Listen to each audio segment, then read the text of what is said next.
আমি মুক্ত জীবন আনন্দ। এই মুক্ত পরিবেশে আপনাদের সামনে এসে যখন আমি এরকম একটি পঙ্ক্তি উচ্চারণ করবার জন্য অস্থির করেছি, ঠিক সেই মুহূর্তে আমার সামনে ভেসে উঠেছে অসংখ্য গুলিবিদ্ধ লাশের চিহ্ন, অসংখ্য মানুষের আহাজারি, পরিবারের আহাজারি। তখন আমার আবার বলতে ইচ্ছে করছে, মহাবিদ্রোহীনকান্ত আমি সেই দিন হব শান্ত, যাবে উৎপীড়িতের ক্রন্দন রোল আকাশে বাতাসে ধরিবে না, ফ্যাসিস্ট হাসিনার খড়গ বিমান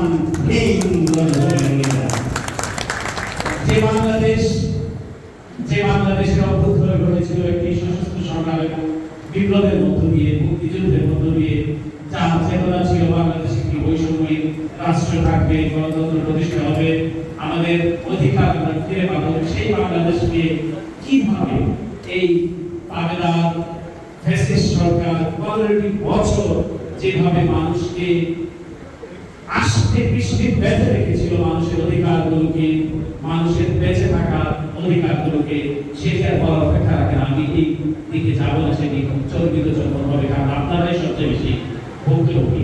অনেকে বলছিলেন যে আমরা যারা বাইরে থেকে কাজ করার সুযোগ হয়েছে, আমি কালকেও বলেছি যে আমরা কিন্তু একটা সুবিধাজনক স্থান থেকে কথা বলেছি, অর্থাৎ আমার ব্যক্তিগত নিরাপত্তাটা কিন্তু সেখানে হুমকির মধ্যে ছিল না, যদিও আমাদের পরিবারের হুমকির মধ্যে ছিল। আমি পরিবারের বিষয়টি সামনে আনতে চাই না, কিন্তু আপনারা যারা প্রত্যেকে বাংলাদেশে থাকা এবং বাংলাদেশে থেকে মুক্ত মতের চর্চা করা, এটি ছিল সবচেয়ে বড় চ্যালেঞ্জ, সবচেয়ে বড় বিরক্ত। এই বিরক্ত যারা দেখিয়েছে তারাই বীরশ্রেষ্ঠ আমি মনে করি, এবং এই বিরক্ত দেখাতে গিয়ে যাদের বুকের তাজা রক্তে রঞ্জিত হয়েছে তারাই হচ্ছে সবচেয়ে বড় বীরশ্রেষ্ঠ, এবং তারা তাদের আজকের এই দিনে তাদের জন্য আমি মহান আল্লাহ রাব্বুল আলামিনের দরবারে শাহীদি যাতে মর্যাদা দান করেন সেটি প্রার্থনা করছি। বাংলাদেশের 15 বছরের যে শাসন, 15 বছরের যে শোষণ, এটি কিন্তু একদিনে অর্জিত হয়নি। এই যে অর্জন, এটি একটি দীর্ঘ সংগ্রামের ফসল।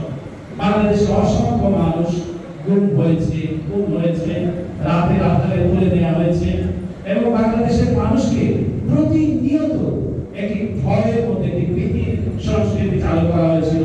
প্রতিনিয়ত মানুষ আটকে উঠতো, এই বুঝি কোনো মাইক্রোবাস আমাকে ফলো করছে, এই বুঝি আমাকে তুলে নিয়ে যাবে, এই বুঝি হয়তো আমাকে ইলিয়াস আলীর ভাগ্য বরণ করতে হতে পারে। এরকম একটি ভীতিকর পরিস্থিতির মধ্য দিয়ে প্রতিটি মানুষকে জীবনযাপন করতে হয়েছে। কিন্তু সবশেষে সফলতা যেটি, সেটি আমাদেরকে অত্যন্ত শ্রদ্ধার চোখে দেখতে হবে, স্মরণ করতে হবে। প্রায় হাজারো ছাত্র যাদের বিরুদ্ধে কোনো মামলা ছিল না, যারা কোনো রাজনৈতিক দলের কর্মী নয়, কেবল তারা চেয়েছিল একটি সাধারণ অধিকার। এই অধিকার চাইতে গিয়ে শেখ হাসিনার যে দেখা মাত্র গুলির নির্দেশ দিয়ে 1000-এরও বেশি ছাত্রের জীবন কেড়ে নেওয়া হয়েছে। আমরা হয়তো সেখানে এখন হয়তো একটু আনন্দ উল্লাস করছি, আমরা হয়তো তৃপ্তির প্রকাশ করছি, কিন্তু এটা ভাবুন ওই পরিবারের কথা, যে যার গেছে সে জানে সে কি হারিয়েছে।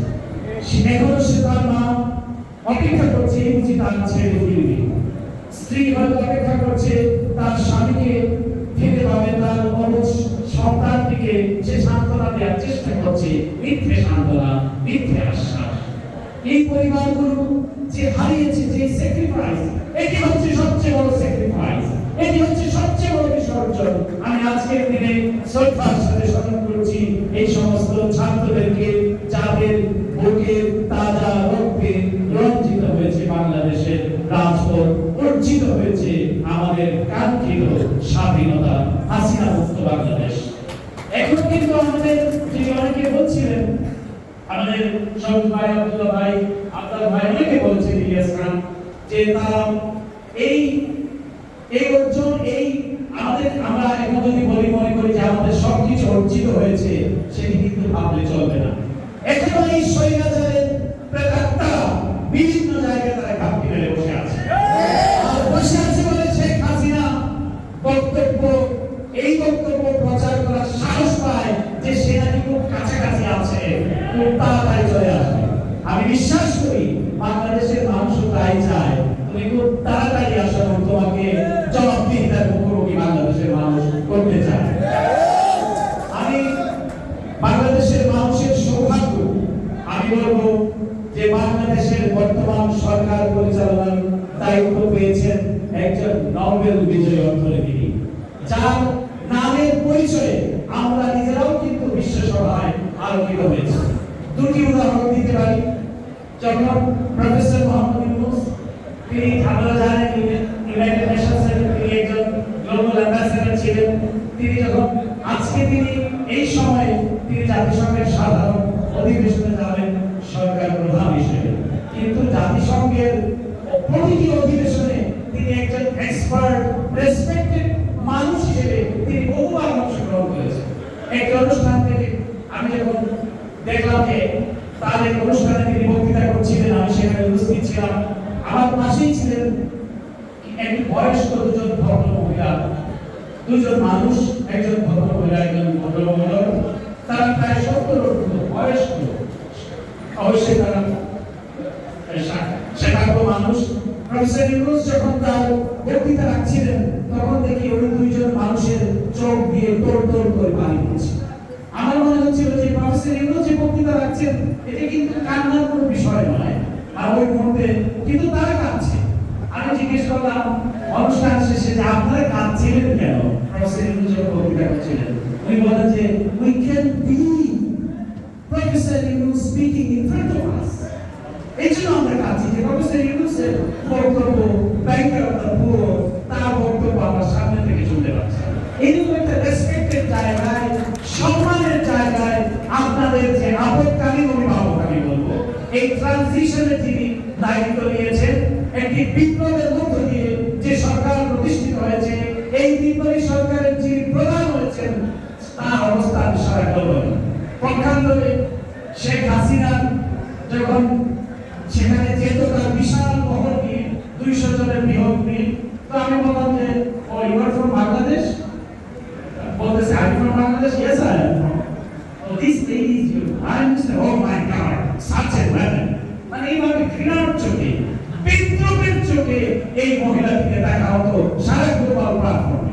আমরা অবশ্য বলতাম না সে আমাদের গণতন্ত্র ধ্বংস করেছে, আমরা গণতন্ত্রের পুনরুদ্ধারের জন্য আমরা সংগ্রাম করছি।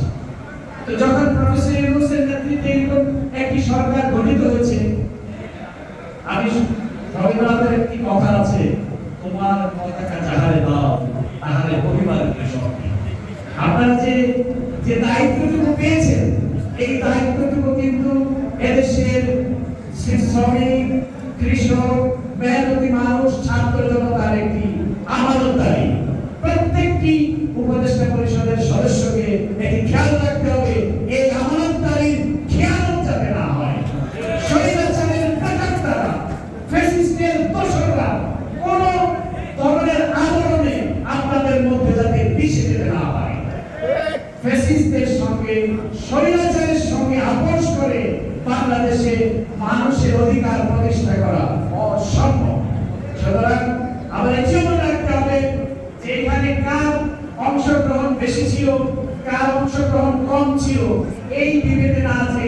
বাংলাদেশে এখন সবচেয়ে বড় দরকার, প্রয়োজন সেটি হচ্ছে কি জাতীয় ঐক্য।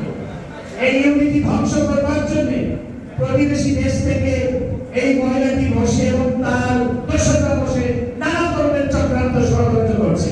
আমি বাংলাদেশের বৃহৎ রাজনৈতিক দলগুলোকে এবং বাংলাদেশের ছাত্র জনতাকে যারা এই আন্দোলনকে মঞ্জিলে মকসুদে পৌঁছে দিয়েছে তাদের প্রতি আমি অনুরোধ করব, ইউনিটিকে নষ্ট করা যাবে না। এবং কোন এই সোসাইটিকে আমরা ইনক্লুসিভ সোসাইটি বলছি, যে পরিবর্তন, যে বৈষম্যহীন সমাজ প্রতিষ্ঠার দাবিতে